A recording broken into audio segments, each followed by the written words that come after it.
with Kansas and Kentucky coming up this weekend at Rupp Arena, which is, I mean, that's going to be must-watch basketball. Bill Self, though, saying the police investigation into the sexual assault at a dorm of some of the Kansas players has become a distraction. Also, Thursday, forward Carlton Bragg was suspended for violating team rules, not related to the other incident, according to Bill Self. So clearly there's a bunch of stuff going on with Kansas. How will that affect this matchup with Kentucky? Yeah, it's certainly a lot hanging over the Kansas basketball program right now, and possible a lot of questions to answer. So, it's certainly going to affect the matchup, you would think. Nobody thought that these teams would be both coming off a loss going into this game. Kansas is in the middle of maybe the toughest stretch anybody faces all season. I mean, they just went at West Virginia.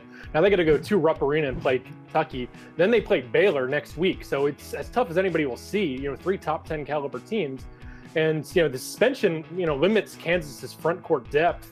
And for all the attention on Kentucky's guards, on Malik Monk, on De'Aaron Fox, Isaiah Briscoe, they also have a really, really good freshman big man in Bam Adebayo. So I think it's a possible big game for him against, with Kansas' possible questions with front court defense. I like Kentucky to win this game at home. A lot Kansas is dealing with right now. And even if they weren't dealing with it, I think Kentucky would have the advantage in this matchup playing on their home floor.